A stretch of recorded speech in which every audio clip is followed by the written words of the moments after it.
I know that it's not like normal for somebody to say they enjoy being in prison or jail, but I enjoyed it. Imagine going to like Disneyland. The first time I did it, I specifically remember this moment. The first time I took a hit, I farted, nutted, threw up, all at the same time. And I was like, oh my God, what happened? And from that moment, I always wanted to chase that feeling, and that's when it took a turn. I can't wait till I blow up. See all the faces that hated on me. Oh my God. I can't wait till I blow up. Thank you. Thank you so much for doing this. I've been so excited to talk with you. Oh my God, I'm so excited to do this as well. It's crazy because I feel like I know you. So when I walked up to say hi to you, I was like, but I was like, in my mind like, oh wait, this is my first time meeting him. But it's so funny to know like this is the actually first time we're meeting. But I feel like I already know you. So just to give the audience a little brief idea of who you are. I mean, if you live in West Hollywood or LA, you definitely, and you're in the gay scene, you definitely know who you are. But I would consider you as the West Hollywood it boy, and you throw a huge party every Saturday night called Jocelyn here at Beaches. I feel like you've really made such a name for yourself here, and I'm just so excited to hear about like the trajectory to find this. Thank you. Well, I don't believe in like one trick ponies. I do a million more effing things because I know this YouTube and you can't cuss on YouTube. I remember there was a time where like I wasn't doing anything. And I wanted to do so much. So like, and also it was really hard for me because I'm a black boy. Like I'm wearing white, but I'm not white. So I live in a town where it's predominantly white and people get opportunities here that are predominantly white. So like, you even give me like a little inch of like, oh, here you go, you can do your thing. I'm about to take it all the way and I won't stop. I'm gonna pick the ball up. Like from the moment I picked the ball up, I haven't dropped it. Why? Because black boys like me don't get opportunities like this.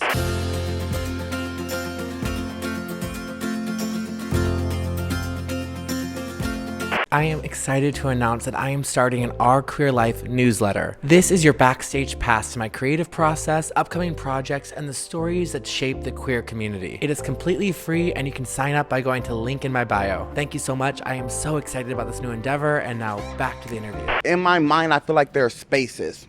You know what I mean? There are the white girls, there's the Latin girls, there's the black girls, you know what I mean? There's the older girls. Like they're always like, they put stuff in, you know what I mean? So like when you go to a hip hop party, it's usually like a black party, like people of color party, you know what I mean? Or when you go to the Abbey, people know the Abbey to be white as hell. 9 times out of 10, predominantly the parties that do exist in this town are white. Like I would literally be on stage at Evita and would look across and it'd be a sea of just white people, and I was the entertainment. And how does that make you feel? I'll be honest, in the beginning I was like, well, that's weird. Like I really, like I specifically remember there was a moment where like I felt it was weird, but the thing was I don't live under a rock, so I already knew. But like having a like euphoric moment of like being like in at the top and just dancing and just looking over and just seeing that, it did like trigger something in me. But I'm a bad bitch. Like I'm a bad bitch, so like it doesn't affect me that much because I'm gonna go get this money. Do you know what I mean? I love it. Nutted in my ass, then he nutted in my mouth. Bitch, I'm a hoe, I got my fat coochie out. The dick me in, so you know he eat ass. He call it crack, he like to hit it from the back. In the coochie, in the middle of the street, throwing. Hey!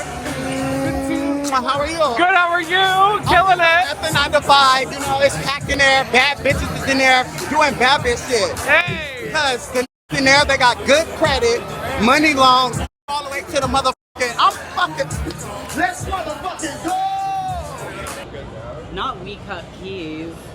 Look at us trying to find an angle, trying to find the light. But we're just here cutting keys. I've wanted to talk to Riley. I want to talk to you on this channel for so long. We're going to do a more in-depth interview when the time is right, but you are a vision and just, like, I'm obsessed with you. Thank you. I'm so obsessed with you. I literally told everyone coming out that you were filming Tokeyo tonight. Oh, really? I swear to God I did because I was so excited. And I was like, you know, Matt Cullen, he does the fucking interviews with all the girls and the boys.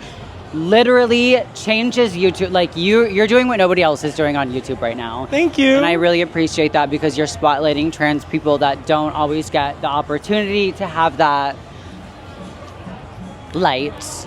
I love that. Thank you so much. Can you give me a run on your look? Because it's really giving. Well, so I'm giving earlier. Wait, Yeah, take it. So I was dressed as a bride earlier, but I realized my penis was showing and I didn't like that. So I was like, let me dress as Austin Powers.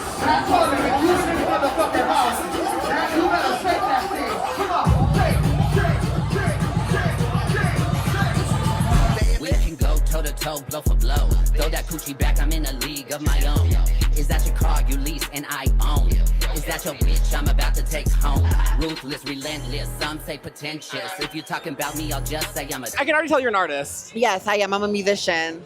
What's your name again? My name is Shivani. Okay, I'm shouting out for the audience to check it out because you said you had a song going viral, right? Yeah, it's like once I go give him that manoy me noy, it's only me that he on. Once I go give him that manoy me noy, it's only me that he on. What's your tea? What? What's your tea? What do you mean by my tea? Are you having fun? Are you having a ball? Wait, Jocelyn is the place to be. This is the best of the best. She's that girl. It makes me feel like I'm in high school. You know what I mean? It makes me feel like literally like everybody my motherfucking homegirls and everybody's turned up. You know what I mean? All the clubs, usually you have to be like a masculine, strong man to be booked and be put on. But all my bitches, all my dancers, they're all cunty. Let's bring back cunty. Let's bring back queer. Let's empower queer bitches. And how you do that is you put them on a stage of the hottest motherfucking party on a Saturday night in West Hollywood, bitch.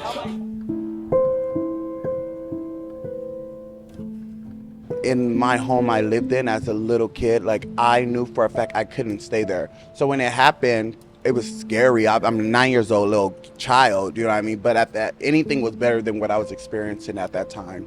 What happened for you to have to enter foster care? So I was one of, you know what I mean? I'm not a crazy story. It's just I was being abused as a kid from my parents. Unfortunately, I feel like a lot of people watching will be able to relate to that. At the time, what it was told to me as a kid was I was a bad kid, so I needed to know that my actions has consequences, and the consequences just was very extreme and terrible.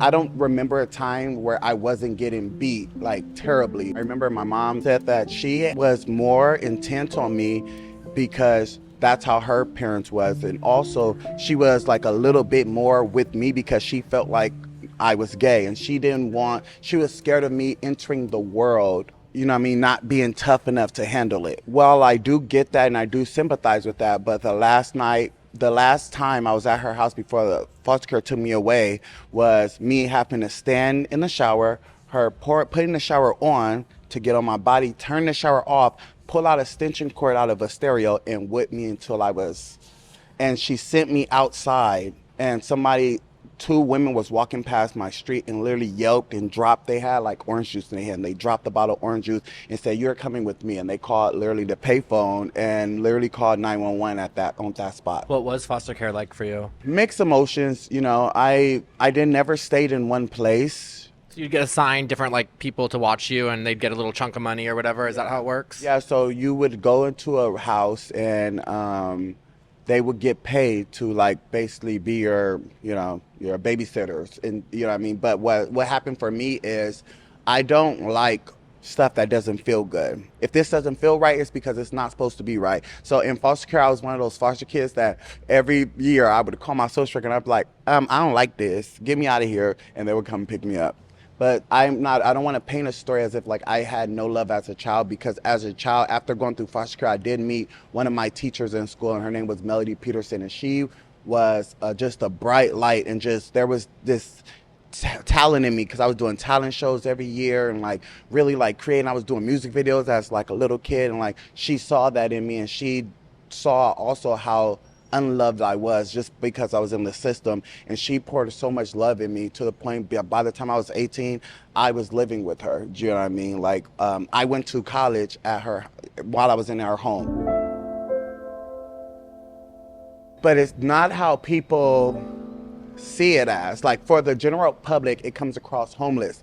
But I just want to paint the picture. Early 2000s, Santa Monica and Highland, donut time, Del Taco, like that was a time to be alive. So like a lot of people call it homelessness. I call it a time. Santa Monica and Highland is beautiful. Like it's just beautiful. Queer kids, and we'd party and we'd hang out and chill all night long. For somebody like me, it was like going to a high school where everybody, you understand everybody there. There was different clips and different, but everybody was the same. Like nowadays, it looks a little different. It looks a little darker, and it looks, There's still people there, I feel like. Yeah, but it looks it's a little darker, and it's a little sadder. And like, you will have to understand, nobody was dirty or homeless or like, driving around with like suitcase. The girls was glammed up. The girls, like when girls come out to West Hollywood and the girls was glam. Like I remember, like we were turning tricks. We weren't nowadays they call it escorting and only. We were prostitutes. We was hoes. We was like 18 years old out there on the blade getting fucking coins. You know what I mean? Crystal meth was big on the blade. Like the girls used crystal meth just to continue going. Like they used Miss Tina to just keep, because it's not as easy as it sounds. Like I was 18 at the time and young, and a lot of these girls was like 32, 28. Like they were older, so it hit different to be up every night, munching on meat every night, riding silly from the back, every night. Like it hit different, so they would use like these drugs to keep them up and keep them going. And at the time, I used to always look at people that did like hard drugs and be like, ugh, you're disgusting, you're nasty, ugh, get a life, get a job, get a motherfucking job. But at one time, it was just, I couldn't, like, it was there, so I did it. And the first time I did it, I specifically remember this moment. The first time I took a hit, I farted, nutted, threw up, all at the same time. And I was like, oh my God, what happened? And from that moment, I always wanted to chase that feeling. And that's when it took a turn. And when it started taking a turn, I started getting lazy. I was a lazy hoe. Like before, I used to get in a car and, oh my God, this is amazing type. Then I would get in the car and, you know what I mean? And then it went from that to, I was tired of having sex. But I needed money. So I would have pepper spray and I'll just get in people's car and be like, give me some money. Give me the money first. And once you give me the money, I'll put out my pepper spray and I'll be like, I'm getting out the car. If you touch me, I'm going to spray your ass. Yeah, so that's what happened. And after that, like before you have like your normal clients, you have your people that you go to that come out to see you. They'll drive around and specifically look for you. And I was no longer having that anymore. It's interesting that the crystal meth kind of ruined your love for sex, because I feel like a lot of people do crystal meth to deal with sex work. How I felt in the beginning was I used crystal meth to enhance the sex work, but that's not what happened. It literally made me hate life. But it felt good because I was numbing from everything. Like I had so much trauma and so much bullshit that I was dealing with that I haven't, like, yeah, I grew up in foster care and yeah, I grew up in a bad situation and yeah, I went to therapy, but I really, like at being a child in therapy, like it's no longer like healing anymore. It's like, why do I got to do this? Because it's court ordered. So I really never addressed trauma. So I'm sitting here now with this drug that helped me like fully like numb from everything. And I'm just like, oh, this is my escape. Bye life, never coming back anymore. So everything that I showed up for in my life that made me happy, it no longer served that purpose because all I wanted to do is just escape. So then what happened? You got caught with crystal meth on you or something? Or No. So I'm a bad bitch from the early 2000s and I still believe in beating bitches up. Like, oh my God, like I would slap the shit out of a bitch so fast. Like because humans like to human all the time. Do you know what I mean? And like, if you're in high vibrations, humans, there's some down, dark bitches that love to take you down. So I have a big case of slap that bitch. And so basically what happened is I was on a blade, I was not feeling it, and a human was humaning around me, and I didn't know how to talk about my feelings at the time. I didn't know how to get up in person and say, hey, what you did hurt my feelings and it make me feel good. No, I dropped my bag and I slapped the shit out of that bitch and stumped her out. So I went to prison, and at that time, it was when they were like railroading like a lot of black kids. Like there was this time in LA where like there was a lot of young kids that were just being railroaded. Like they were just locking black kids away. And at that time was a time where I got caught with my stuff. So they gave me a strike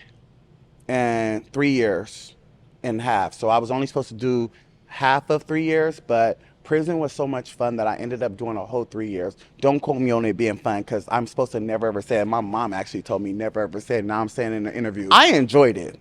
Like I know that it's not like normal for somebody to say they enjoy being in prison or jail, but I enjoyed it. Imagine going to like Disneyland Like, imagine, like, we be seeing all these men, like, on the streets or in the hood or, like, blah, blah, and they're just not accessible because there's bad bitches out here. Why guys don't want to fuck us? There's some bad bitches out there and they like pussy, so they ain't gonna fuck us. But imagine these fine-ass niggas behind bars, never able to even smell the scent of some pussy, but all they get is, Your pussy.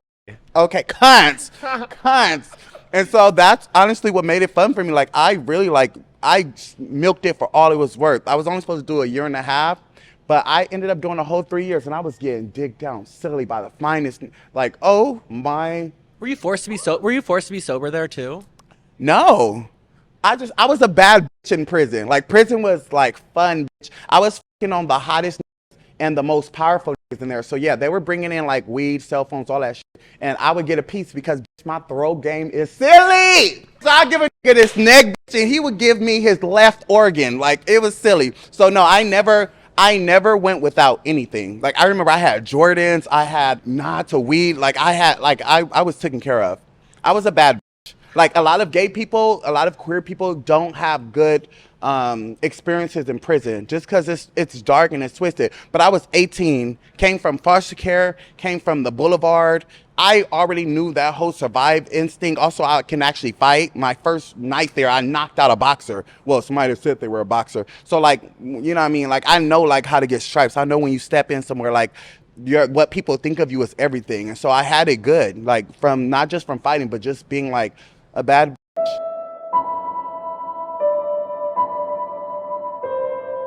The first thing I wanted to do was get high. Because I was getting high in there, but getting high in prison is not the same from getting high outside. Getting high in prison, like, you're used to, like, not that big of, like, stuff or not that cheap. I wanted to get high. So I chased that feeling. And there was a point where I went back to everything I knew before I went to prison. Like, I went back to, like, the Blade. And I remember, like, vividly that I was walking down the street and it was like the drugs really did a number on me. Like, I remember just being just fully bald-headed. Like, I have no hair on my head. I was barefoot. And it all was by choice. It wasn't like I was just like so homeless that I lost all these things. I was that discombobulated and crazy that I had no shoes on, barefoot, and like I was hungry and like I said, that's what drugs did to me. And I remember looking up at because as a kid, as I told you, like, I was in talent shows. I was playing sports. I was like, I went to, like, you know what I mean? I went to college. I was so talented and so creative, and I had dreams of grandeur. Like, I had these crazy dreams and these crazy God-given talents that I've never been able to actually, like, utilize because of being so numb and not having resources. I specifically remembering the same feeling I had when I was before I went to foster care, when I was home, not feeling good and my life was terrible. Remember looking up and saying, God, help me. And I did that then. I said, God, this was not what I dreamed. This is not what I imagined when I was a little kid. Like, please I will do anything. Like, just get me out of here. Like, I want to be a star. Like, that was it. Like, I just wanted to be a star. And then a week later, I got sober. And my life drastically changed from that moment on. Oh, I have chills. Oh my gosh. How was your journey into sobriety? Was it hard or was it easy or? No, I just arrived. I feel like I arrived. Like, I remember I sat in a room with other people that were speaking of things that made sense to me. Like, I saw similarities in the things that they were saying and what made their life difficult. And like, they told me that all I had to do one day at a time was not get loaded. Like, if I didn't get loaded one day at a time, my life would become better. And I don't believe people. I don't trust nobody. But everybody was smiling. Everybody had a huge smile on their face. And I don't remember the last time I was happy. So that was enough for me to go. But did the sobriety make you have to start unpacking all this trauma that you were hiding with the drugs? 100%. I feel like that's what made me start going after my dreams, was because I had a lot of stuff that I was dealing with. Like, I had a lot of trauma just from other human beings being human, and I didn't understand why or how that was possible. So I just thought it would be better to keep everybody as far as possible, and also just lash out at people. Like, that was for me the easiest than dealing with what happened to me in the past, why these people aren't everybody in the universe, and you know what I mean, who am I and what did I want to do in my time on this earth? Like, that's what I was able to unpack, and that's the place I came to, like, because I didn't believe I was worthy of this life and much, much more. I didn't think I was worthy. I didn't feel like it was for people like me from where I came from and like the stuff I've been through. There's so much to life that I didn't even know could exist for somebody like me. And like, I'm still on that journey, but like to even like unpack it, to even get, not even to get where I am now, to like to be the halfway. I remember looking up one day and just thinking to myself like, this is crazy. Like I remember the moment that what hit me crazy was I was doing music at this time, and Canada Pride flew me to Canada to perform for, you know what I mean, for Canada Pride. And then I arrived in Canada and I started like walking around like there, West Hollywood, and I just saw posters of myself and like saying where I was going to be performing, but it was still like big ass posters of my face and my body and my vibe with my name on it. And I would walk in like random clubs and see like my music videos being played, and I was just like, whoa, like I have arrived. And ever since then, like I haven't took my foot off nobody's neck. Like I just keep it going. And it's been 6 years straight of not stopping, taking any breaks. And it's all haven't been perfect, but damn, this shit been worth it. It's been worth it as shit. Thank you so much for sharing your story on my platform, because, you know, nothing. Thank you for reaching out. Like I think it's dope. You know what I mean? Since I saw your Mousy story, I think everything happens for a reason. And I saw Mousy, and I haven't seen Mousy in like a long time. So when I saw Mousy, it was an instant like connection. And then you did the story with STDs, and I was like, oh, okay. So everything happens for a reason. No, I feel like right now I'm meant to be here to hear your story, because, you know, my series is all about overcoming hurdles in your life and living your best life, and that is you to a T. So I just feel so grateful to you for, you know, taking the time out of your day to come share your story with me. Oh, thank you. I appreciate it.